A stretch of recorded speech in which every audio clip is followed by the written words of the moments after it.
Hello les amis, donc aujourd'hui on va voir de nouveaux extraits de la formation Les secrets du rebootement révélé. Alors le rebootement c'est vraiment un art ancestral. Le rebootement ça a toujours existé dans les villages, il y a toujours eu quelqu'un dans les tribus déjà, ça existait déjà.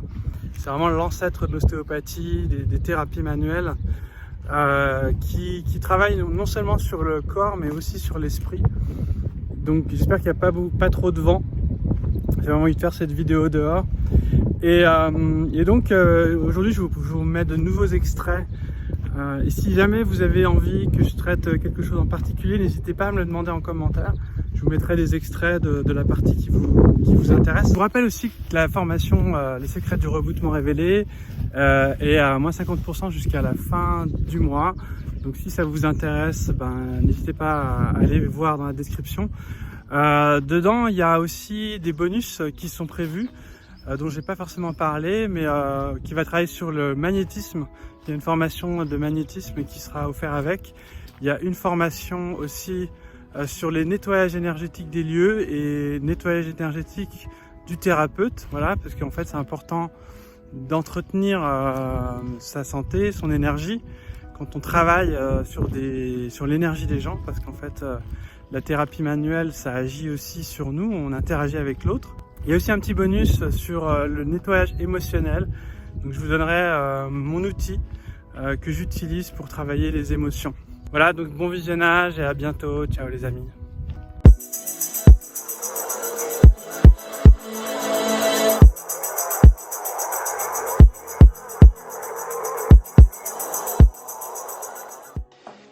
J'ai oublié de vous montrer un test que je fais aussi, qui est vraiment intéressant. C'est tout simplement, vous mettez les deux mains de chaque côté et vous poussez. Il faut que les mains soient bien alignées. Donc là déjà on sent que bon là on a détendu un peu. Il y a eu un micro-cran qui a eu lieu. Mais ici maintenant, du côté droit, on sent que là, il y a toujours plus de tension. Déjà on n'a pas détendu et en plus il y a un blocage aussi antérieur. Voilà, mais ce test il est vraiment intéressant. C'est un test d'attirance, c'est-à-dire on écoute, on sent, et on sent bien que c'est plus tendu d'un côté que de l'autre. Une fois qu'on a testé si jamais l'humérus est antériorisé, c'est-à-dire on a cette sensation de bras en avant, comme on avait ici, on va voir cette première manipulation qui va permettre de pousser en fait tout simplement l'humérus en arrière. Donc forcément, comme j'ai expliqué, il faut bien penser à détendre, parce que si les courroies sont toujours serrées et qu'on repousse, l'articulation va reprendre sa position. C'est pour ça que c'est vraiment important, tout ce qui est massage, c'est très important. Ensuite ici, donc on saisit le coude et on va utiliser la paume de la main. En gros, on va travailler la tête humérale ici. Donc quand on veut remanipuler, à chaque fois, c'est pas juste, on va pousser en fait ici, on va repousser vers l'arrière la tête humérale, mais surtout ce qu'il faut faire, c'est décoapter l'articulation. Donc il y a un deuxième mouvement ici qui vient finalement d'une traction du bras vers moi. Et au moment où je vais étirer, je vais pousser. Et donc j'inspire aussi, donc je travaille bien mon ancrage, ma position. Expire ici. Hop. Voilà. Et là, il y a des petits crans qui se passent. C'est microscopique, mais on sent, on a un ressenti de quelque chose. Maintenant, on va voir la suite. Si par exemple, la tête humérale est vers le haut, elle est coincée en haut, comme on l'a diagnostiqué ici, ce qu'on va faire, c'est que cette fois, on va descendre la tête humérale. Pareil, toujours pareil. Donc ici, tout simplement, je vais me positionner pour descendre. Et je vais tirer ici avec mon bras. Et donc ici, on va tirer comme ça. C'est toujours des coupes de force en fait. Quand je descends, je monte. Quand je vais à gauche, je vais à droite. Et je dois aller dans le sens opposé. Donc là, ici, je remonte un coup. Donc la personne a tendance en général à résister. Donc nous, on doit travailler vraiment de manière furtive pour surprendre. Parce que si on y va lentement, ça crée une résistance. Donc on peut simuler une mise en tension et après renvoyer. Il faut un peu feinter.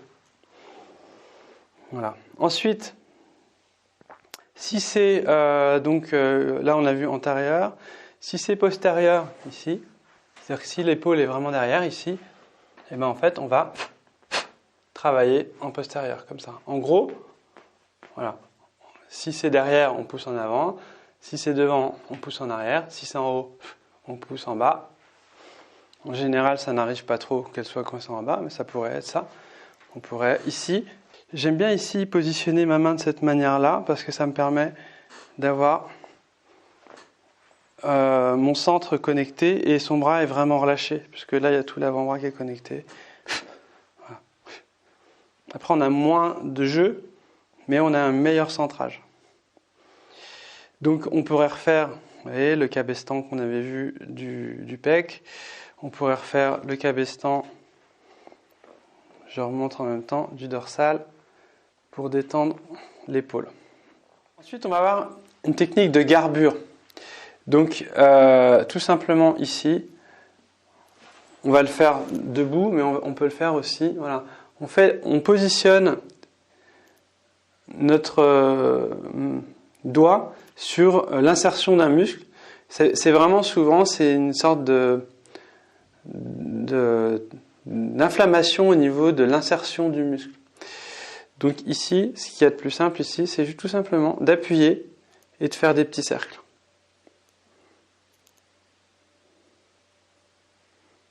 Donc la personne doit relâcher.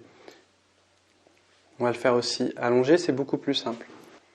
Donc ici, on positionne le pouce et on va travailler cette mobilité. Et on peut même longer comme ça tout le long. Donc ça ne travaille pas que sur le muscle, ça travaille aussi sur l'articulation.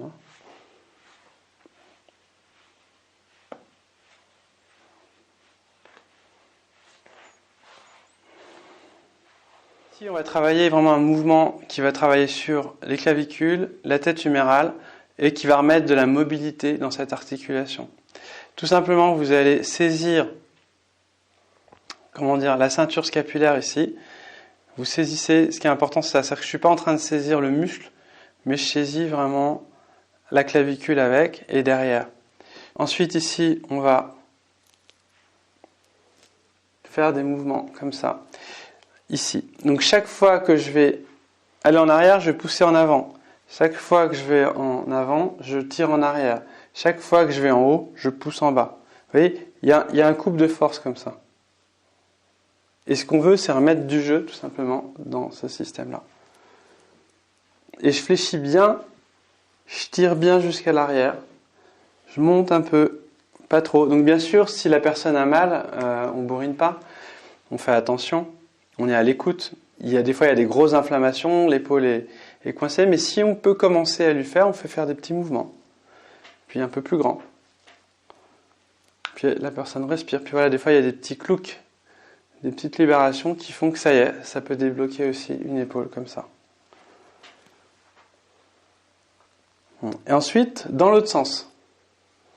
Cette fois ici, c'est un peu comme si on fait, on cherche, vous voyez, un mouvement ici de rotation de la tête humérale. Donc on monte, on va en avant, on descend, on glisse. Et pareil, on fait des contre-résistances. C'est-à-dire que quand je fais une rotation ici, je fais une rotation dans l'autre sens.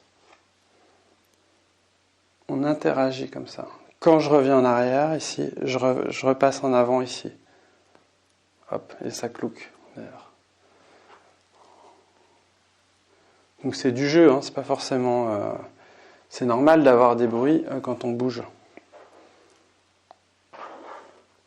Ici, n'oubliez pas l'énergie, l'imposition. Mettez la conscience vraiment dans l'articulation. Et vous devez sentir que ça chauffe dans l'articulation quand vous faites ça. Donc des fois, il y a des gens, ils peuvent vraiment pas bouger l'épaule, ils peuvent pas lever, ça leur fait mal quand ils lèvent. Donc faites bien attention et pensez à faire cette technique-là. Mettez beaucoup d'huile, vous faites une bonne imposition de main pour que ça chauffe bien. Donc la personne respire, se relâche, relâche le bras. Vous fermez les yeux, vous vous concentrez sur cette zone. Et vous sentez que l'onde, c'est comme si le spasme là, le spasme énergétique, il est à l'intérieur du bras, de l'articulation.